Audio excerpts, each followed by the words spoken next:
Noche de Mitos. Antiguamente era conocido como Grupo Gaipo, no sé si alguno ha salido en algunos programas de televisión, en Cuarto Milenio, en TPA, en RPA, bueno, incluso alguna vez en Antena 3. Y nos dedicamos, bueno, pues a las leyendas, a la parapsicología y a los temas de misterio. Al principio estábamos centrados en Asturias y luego ya, bueno, pues nos fuimos, como veréis, recorriendo un poquitín más de camino. Como no podía ser de otra manera, hoy, que es la Noche del Miedo, que terminaron en muerte. Uno de ellos sucedió aquí, en Verdicio, en el año 1536, recién comenzado el siglo XVI. Aquí había, bueno, pues alguna casita, sobre todo de labriegos, de gente que se dedicaba al ganado, etcétera, etcétera, y de gente humilde, ¿no? Había un feudo un poco más para allá, bueno, era un pueblo bastante tranquilo. Entonces, una vez al que le había desaparecido su hijo, era un bebé de corta edad, esta noche que ha habido niebla, ha vuelto a bajar la niebla, estuvierais un poco atentos, mirarais un poquitín a ambos lados y que tuvierais mucho cuidado de encontrar, oye, no vaya a ser que llevemos nosotros algún susto. Así que bueno, sin más ni más, vamos a empezar. ¡Cuidado! Cuidado para allá atrás. Vamos a intentar hacer un programa un poco diferente con todos vosotros. Vais a tener media hora al final si queréis preguntar algo. Y ya os digo, tened mucho cuidado con la niebla que aparece y sobre todo, bueno, pues con los monjes. Y ya que vienen por ahí, vamos a darles un par de aplausos, fuerte aplauso a estos dos monjes que saluden.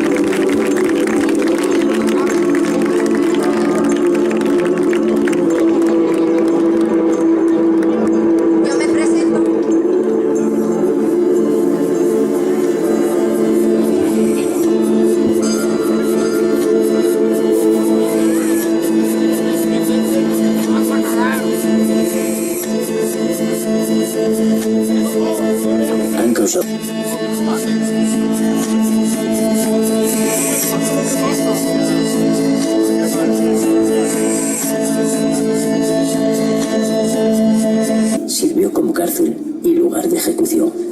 Desde entonces, los vecinos aseguran que por sus largos pasillos se pueden ver sombras y luces extrañas, acompañadas de gritos de dolor.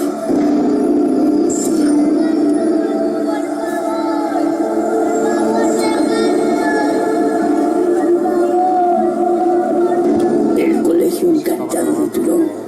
La investigación... Bastante mal, porque aparte que hay gran cantidad de insectos y a mí me abrasaron la última noche que estuve allí. Desde aquello, la verdad, no me hace mucha gracia volver.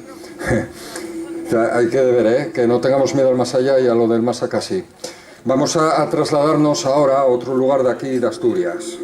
Muy emotivo, muy especial para mí. Os voy a contar cómo empezó todo esto, porque esto no lo conté en el último podcast, en el que tratamos el Hospital de Sangre de Santa Laureana. O también orfanato para otros, porque fue ambas cosas. En el 2008 conocí a Mario. A raíz de ahí hice gran amistad con él y hoy digo que es mi amigo Mario. De aquella lo conocía, de repente contactaba conmigo para contarme un testimonio. Corría los años 90-95 y él se adentró en unas ruinas por ahí de las afueras de Gijón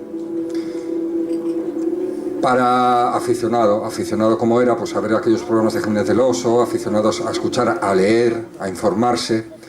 Se adentró en unas ruinas que él sabía que era un antiguo colegio o algo así, con una grabadora, y la puso ahí. Fue con sus coleguillas, la dejaron ahí y fueron a recogerla al día siguiente. Al día siguiente la escucharon todos en su casa. Era la primera vez que hacían estos intentos. Y escucharon un balón botando y risas de niñas. Aquello les marcó. Hubo una histeria entre ellos, había una chica allí. Empezaron luego a discutir incluso. Al final no se supo qué fue de esa cinta, pero desapareció. Pero la experiencia quedó en su mente y la compartió conmigo. Entonces fuimos al lugar donde nos dio las pistas y lo encontramos. Contactamos con su dueño. Y aún existían esas ruinas. Era un antiguo colegio, efectivamente, pero había sido un antiguo orfanato, Santa Laureana. Una historia alucinante, la historia es alucinante. Fue donado en 1895 esas tierras por Acisclo Fernández Ballín, un personaje ilustrísimo en Gijón. De hecho hay un instituto, Fernández Ballín.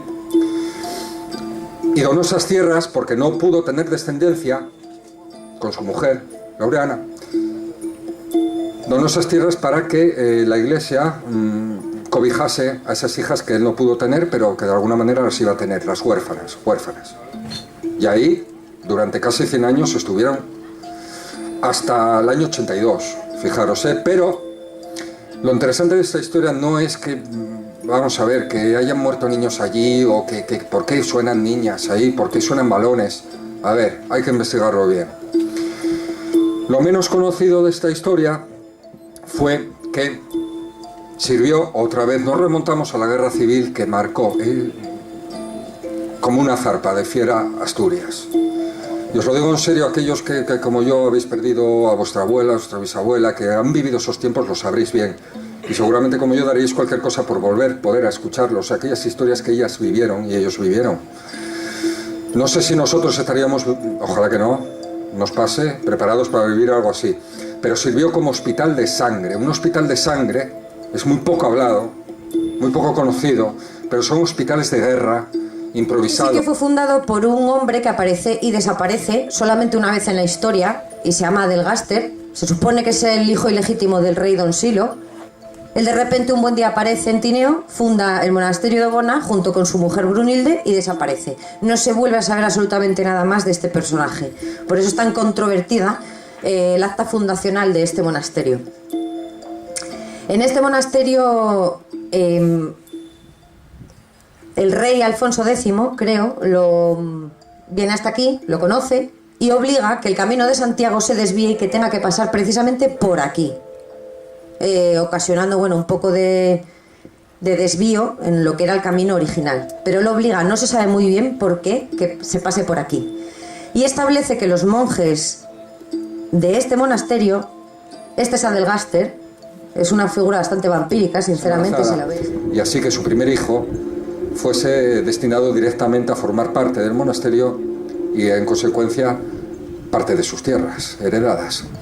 Esa era una estrategia para ampliar el terreno que dominaba por aquel entonces.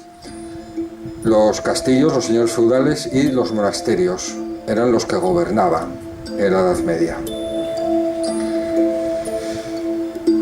En este sitio, aparte de todo lo que os ha comentado mi compañero, es uno de los lugares donde más miedo he pasado.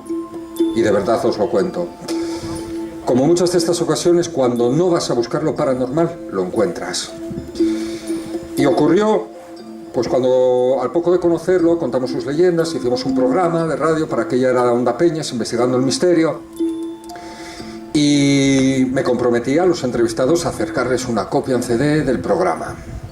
Entonces, por romanticismo, decidimos ir por la noche allí, a pesar de que no teníamos el equipo que llevamos habitualmente, solamente teníamos una linterna de mano y nada más, con una simple grabadora. Pero fuimos y nos cayó ahí la noche, y en los primeros libros de espiritismo